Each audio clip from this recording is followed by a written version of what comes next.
Hello everyone. Supreme soul गोन के इस episode की शुरुआत में हम सूचवान को देखते हैं।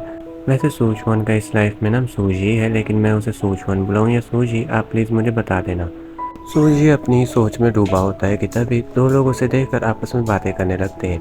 एक लड़का कहता है कि सूजी काफ़ी वक्त पहले क्वीन गेट का आउटर डिसाइबल था, जिसकी वजह से वो बहुत फेमस हुआ, लेकिन एक इंसिडेंट में उसने अपनी पूरी कल्टीवेशन लूज कर दी, जिसके बाद से वो वैन फैमिली का सन इन लॉ बन के रहने लगा। दूसरा लड़का कहता है कि एक पिटी की बात है कि सूजी जैसा लूजर वान लिंगजाओ जैसी एक ग्रेट ब्यूटी से मैरिड है।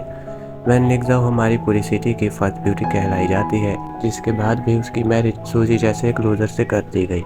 तभी सूजी उन्हें मुस्कुराकर देखता है तो वो दोनों चुपचाप वहाँ से चले जाते हैं। उनके जाने के बाद सूजी हमें बताता है कि ये दोनों ही सही कह रहे हैं, चाहे मेरी पास्ट लाइफ हो या प्रेजेंट, अब मैं वो ग्रेट स्वर्ड्समैन नहीं हूँ जो मैं हुआ करता था। सीन शिफ्ट होता है और हम कुछ साल पहले का सीन देखते हैं, जहाँ सूजी कल्टीवेशन की तैयारी कर रहा था। सूजी हमें बताता है कि कल स्वॉर्ड ट्रायल है, जिसे उसे पास करने के लिए क्यूआई गैदरिंग रेलम पे ब्रेक थ्रू करना होगा। स्वॉर्ड ट्रायल को पास करने के बाद क्यूआई गेट से उसे सपोर्ट मिलेगा, जिसकी मदद से सूजी अपनी मदर के किलर को ढूंढना चाहता है। ये सब कहकर सूजी कल्टीवेट करना शुरू करता है और क्यूआई को रिफाइन करने लगता है और तेजी से अब्जॉर्ब भी करने लगता है, जिससे उसके पीछे एक स्पिरिचुअल बॉडी बन जाती है। कुछ दिन कल्टीवेट करने के बाद सूजी को फील होता है कि वो बहुत जल्द क्यूआई गैदरिंग रेलम पे ब्रेक थ्रू कर लेगा, लेकिन तभी एक ब्लू कलर की स्वॉर्ड सूजी की स्पिरिचुअल बॉडी के सामने अपेयर होती है। वहीं सूजी ब्रेक थ्रू करने ही वाला था कि वो स्वॉर्ड बहुत सारे पावर को गैदर करती है, जिसके बाद वो एक एनर्जी को रिलीज करके सूजी की कॉन्शियसनेस में चली जाती है।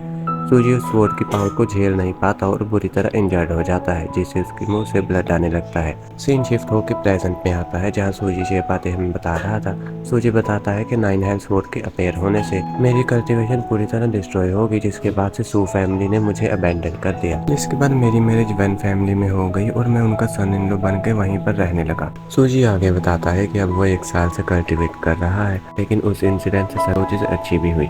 एक कि उसकी पास्ट लाइफ की मेमोरीज रिकवर हो गई, दूसरा कि उसकी 9 हेल्थ स्वॉर्ड फर्स्ट लेवल से ब्रेक थ्रू कर चुकी है। तभी वहाँ वैन लिंगशुई नाम की एक लड़की आती है, जिसकी खूबसूरती को देखकर सभी लोग उसी के बारे में बातें करने लगते हैं। वैन लिंगशुई सूजी की सिस्टर इन लॉ है। वो बहुत ज़्यादा ब्यूटीफुल होने के साथ साथ बहुत टैलेंटेड भी है। लिंगशुई हमेशा लोगों को कोल्डली ट्रीट करती थी, लेकिन अभी वो मुस्कुरा रही थी, जिससे सभी लोग हैरान थे। एक लड़की कहती है कि आखिर वो कौन सा लकी लड़का होगा जिसके लिए वैन लिंगशुई मुस्कुरा रही है। उसके साथ का लड़का कहता है कि ये सूजी तो पक्का नहीं होगा। तभी वो लड़की बताती है कि मैंने सुना है कि सूजी की जिस रात वैन फैमिली में मैरिज हुई थी, उसी रात उसकी वाइफ घर से भाग गई थी। तभी सूजी लिंगशुई को यहाँ पर देखकर उसके पास जाने लगता है। उस वक्त लिंगशुई की नजर भी सूजी पे पड़ती है, तो वो उछलते हुए उसके पास जाती है और मुस्कुरा के सूजी से बातें करने लगती है। लिंगशुई को मुस्कुराते हुए सूजी के साथ बातें करता देखकर सभी लोग बहुत ज्यादा हैरान हो जाते हैं। लिंगशुई सूजी से पूछती है कि ब्रदर इन लॉ, आखिर आप यहाँ पर क्या कर रहे हो। सूजी मजाक करते हुए कहता है कि तो तुम अपने स्कूल में आइसबर्ग के नाम से फेमस हो। लिंगशुई कहती है कि अगर मैं कोल्ड फेस ना रखूं तो पता नहीं कितने लोग मुझे आकर अनोइंग करेंगे। सूजी कहता है ये बात तो तुमने सही कही, अगर तुम थोड़ी और बड़ी हो जाओ तो तुम और भी ज्यादा ब्यूटीफुल हो जाओगी, जिसके बाद तुम्हें पूरी सिटी की फर्स्ट ब्यूटी कहना गलत नहीं होगा। लिंगशुई आसपास देखते हुए कहती है कि मैं आपसे बातें करते हुए बहुत ज्यादा खुश हो गई थी, जिसकी वजह से मैंने जो सालों की मेहनत करके लोगों की नजरों में अपनी कोल्ड इमेज बनाई थी वो अब डिस्ट्रॉय हो गई है। अब सभी लड़के मुझे तंग करने लगेंगे, लेकिन फिर वो कहती है कि अब मुझे फर्क नहीं पड़ता, मैं ब्रदर इन लॉ को बाहर देखकर बहुत ज़्यादा खुश हूँ। जिसके बाद वो वहाँ से जाने लगते हैं। लिंगशुई सूजी से कहती है कि जब से आपने हमारी वैन फैमिली को ज्वाइन किया है, तब से आप घर में अकेले और उदास रहते थे, जिसकी वजह से मुझे हमेशा टेंशन लगी रहती थी कि कहीं आप डिप्रेशन में आके कोई गलत कदम ना उठा लो।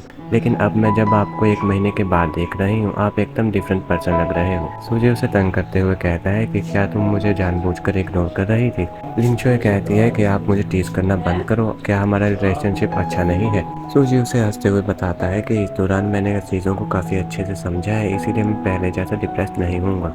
लिंगशुई भी कहती है कि अब ब्रदर इन लॉ पिछली बार से ज़्यादा एक्साइटेड और अच्छे लग रहे हैं। लिंगशुई फिर सूजी को घर चलने के लिए कहती है, क्योंकि वो उसे घर ले जाने आई थी। सूजी उससे पूछता है क्या ये इसीलिए क्योंकि तुम्हारी एल्डर सिस्टर वापस आ गई है। ये सुनते ही लिंगशुई वहीं पर रुक जाती है।